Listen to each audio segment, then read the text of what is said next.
Sabe, existe um custo que nem sempre aparece na planilha. Um custo invisível de ser extremamente responsável com as finanças. É um preço que muitas empreendedoras, mesmo sendo super competentes, acabam pagando sem nem se dar conta. Hoje, a gente vai mergulhar fundo no porquê aquela cautela que a gente sempre vê como uma qualidade pode acabar virando, na verdade, a maior barreira para o crescimento de um negócio. E tudo começa com essa frase. Ela resume uma dinâmica que a gente vê o tempo todo no mundo dos negócios. De um lado, a estratégia é a defesa. Não posso perder o que já conquistei. Do outro, o ataque. Preciso arriscar para ganhar mais. Entender bem essa diferença de mentalidade é o ponto de partida para a gente desvendar um paradoxo financeiro gigantesco. Vamos entrar então na nossa primeira parte, o paradoxo da segurança. É aqui que a gente vai investigar uma contradição que parece não fazer sentido à primeira vista. Como é que ser tão responsável financeiramente pode acabar criando um teto, um limite, para o crescimento de uma empresa?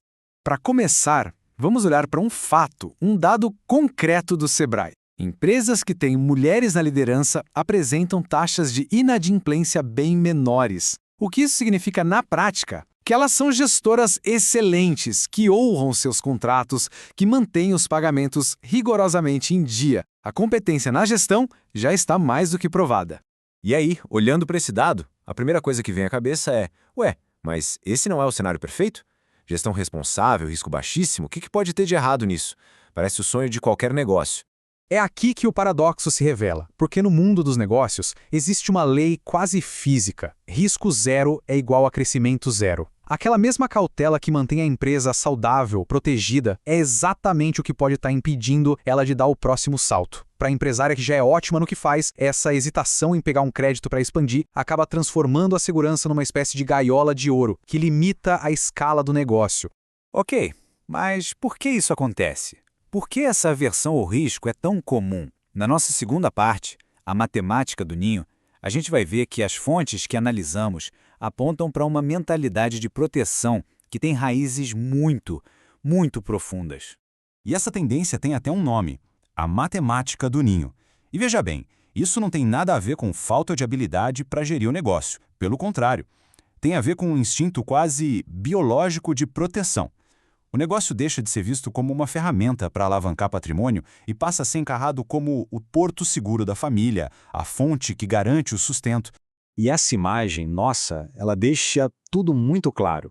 É a diferença de mentalidade na prática. De um lado, o crédito é visto como uma alavanca. O pensamento é: pego 500 mil para transformar em 5 milhões. O foco está todo no potencial, no que pode acontecer de bom. Já do outro lado, a primeira pergunta é: e se der errado? O foco muda completamente para proteção, para evitar a perda.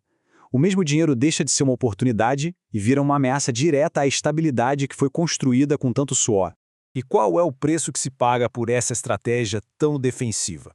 No começo pode não parecer, mas com o passar do tempo, jogar só para não perder tem um custo bem alto. É o que a gente vai ver agora na nossa terceira parte, o custo de longo prazo. Essa mentalidade de proteção acaba aparecendo até na hora de negociar. As fontes mostram uma tendência interessante. Uma priorização do que chamam de salário emocional, coisas como mais flexibilidade de horário, por exemplo, em vez de negociar com mais força por patrimônio de verdade, como bônus mais agressivos ou participação nos lucros da empresa, o famoso equity. E o resultado disso, quando a gente soma ao longo de uma carreira inteira, é alarmante. Estudos como os do Fórum Econômico Mundial mostram que mesmo trabalhando o mesmo número de horas, a diferença no acúmulo de riqueza e patrimônio real se torna um abismo. É uma lacuna gigantesca que vai se abrindo ano após ano.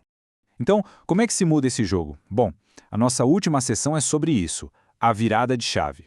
A proposta aqui é uma nova forma de pensar, é deixar de jogar só pela paz de espírito para começar a jogar para vencer de verdade.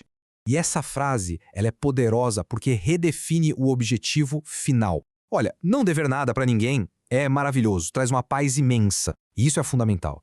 Mas o poder de verdade, a capacidade de ditar as próprias regras, de escolher os próprios caminhos, isso vem do lucro. É uma mudança de foco, da estabilidade para a influência.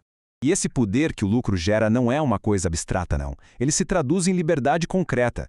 Ter recursos financeiros é o que permite a uma profissional dizer não, sair de uma cultura de trabalho tóxica, abandonar um projeto que não faz mais sentido, tudo isso sem o medo de perder a segurança que construiu. É a liberdade de escolha. E aqui, a gente chega na mensagem central de toda essa análise. Todo o discurso sobre empoderamento feminino só se torna concreto, real, quando ele é sustentado pela autonomia financeira. Sem essa base, como as fontes que estudamos sugerem, tudo corre o risco de virar só retórica. Para a gente fechar, fica aqui uma reflexão. As decisões que são tomadas hoje, seja num negócio ou na carreira, elas estão mirando apenas em proteger o que já foi conquistado? Ou elas estão desenhadas de forma ativa para buscar a vitória, para buscar o crescimento? A resposta para essa pergunta pode definir todo o futuro de um patrimônio.